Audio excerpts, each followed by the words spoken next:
It is a dream deeply rooted in the American dream.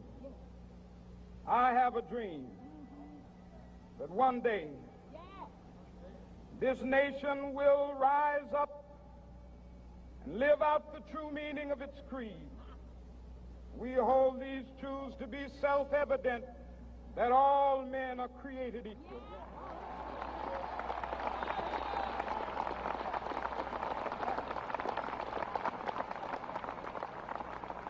I have a dream that one day on the red hills of Georgia, the sons of former slaves and the sons of former slave owners will be able to sit down together at the table of brotherhood. I have a dream that one day,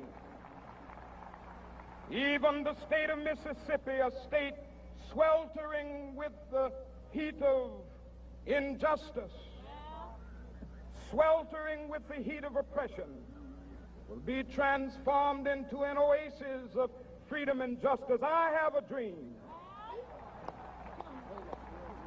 that my 4 little children will one day live in a nation where they will not be judged by the color of their skin, but by the content of their character. I have a dream today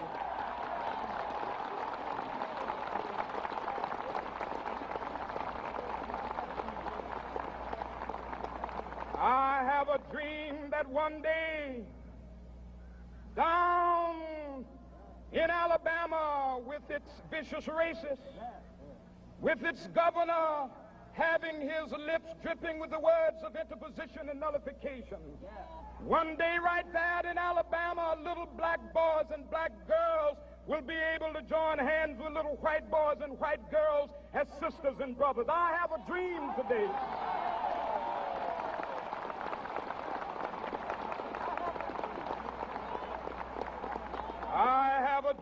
that one day every valley shall be exalted, and every hill and mountain shall be made low. The rough places will be made plain, and the crooked places will be made straight, and the glory of the Lord shall be revealed, and all flesh shall see it together.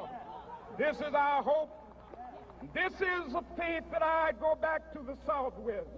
With this faith, we will be able to hew out of the mountain of despair a stone of hope. With this faith, we will be able to transform the jangling discords of our nation into a beautiful symphony of brotherhood. With this faith, we will be able to work together, to pray together, to struggle together, to go to jail together, to stand up for freedom together, knowing that we will be free one day. This will be the day. This will be the day when all of God's children will be able to sing with new meaning, "My country, tears of thee. Sweet land of liberty, of thee I sing. Land where my fathers died, land of the pilgrim's pride. From every mountainside, let freedom ring. And if America is to be a great nation, this must become true. And so let freedom ring. From the prodigious hilltops of New Hampshire, let freedom ring. From the mighty mountains of New York, let freedom ring. From the heightening Alleghenies of Pennsylvania, let freedom ring. From the snow-capped Rockies of Colorado, let freedom ring. From the curvaceous slopes of California. But not only that, let freedom ring from Stone Mountain of Georgia. Let freedom ring from Lookout Mountain of Tennessee.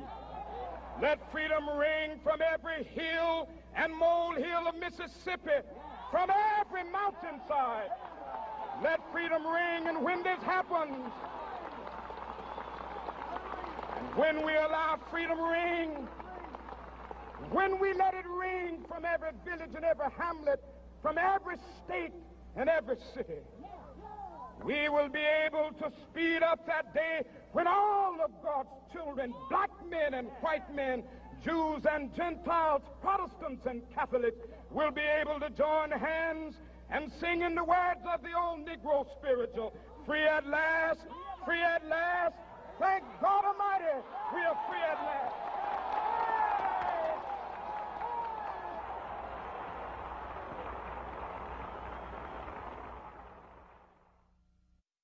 On August 28, 1963, 250,000 people gathered in the nation's capital for the historic March on Washington for Jobs and Freedom. The march rallied Americans to stand up against the continuing political and social injustices African Americans still faced 100 years after emancipation. The march took place at a critical moment in the civil rights movement. Tension and racial unrest had been building up throughout the year, with anti-segregation demonstrators making headlines in Alabama and President John F. Kennedy announcing his intention to pass civil rights legislation. The timing was right for a massive demonstration. Due to security concerns, internal marshals were trained to ensure order within the crowd. But as it turned out, the marchers chose peace, not violence, that sunny Wednesday. The event featured speeches from prominent leaders and musical performances by Josephine Baker, Joan Baez, Bob Dylan, Mahalia Jackson, and many others. The march is probably best remembered for Martin Luther King Jr.'s acclaimed "I Have a Dream" speech. But we bet you didn't know the real story behind those famous words. King was the last speaker that afternoon, but not because he chose to be. King only spoke last that day because no one else wanted to. When organizers of the march debated who would speak when and for how long, none of the other speakers wanted the last slot because they figured most of the news crews would head out by mid-afternoon. King agreed to go last and to limit his remarks to only 4 minutes. And he didn't have to worry about not making the news. The audience gladly stuck around for his 16-minute speech. And you might be surprised to learn that King hadn't even intended to talk about his now famous dream that day. During a pause in his prepared speech, Mahalia Jackson called out from behind the podium, "Tell him about the dream, Martin." She was referring to a theme King had touched on in a speech 2 months earlier in Detroit. Honoring her request, King departed from his prepared remarks and delivered the legendary speech we all remember today. Historians believe that the marches and King's speech were important catalysts in passing the Civil Rights Act of 1964 and the Voting Rights Act of 1965. Today, a memorial marks the spot where Martin Luther King described his dream of a better America in one of the most influential and memorable speeches in American history. Good morning, Rubidoux. Happy New Year. And welcome back to the Our Falcons Show Daily of 2018. I'm Noemi Villaseñor. And I'm Lucio Sanchez. And now please stand for the Pledge of Allegiance. Ladies and gentlemen, please stand for the Pledge of Allegiance.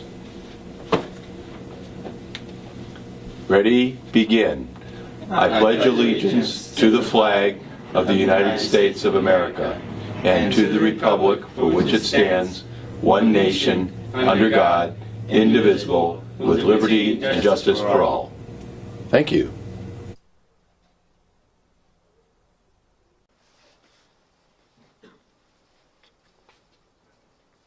Are you okay, man?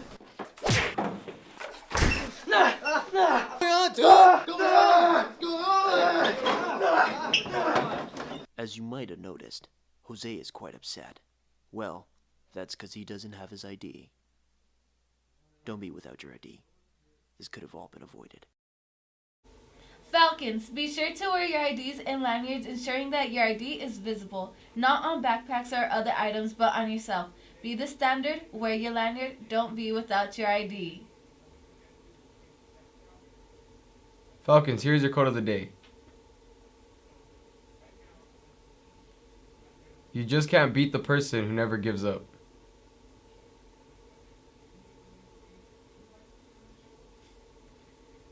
Tickets are on sale now for the Winter Bash dance. The bash is January 20 at Castle Park. Rides will be open for RHS students only from 8 to 11.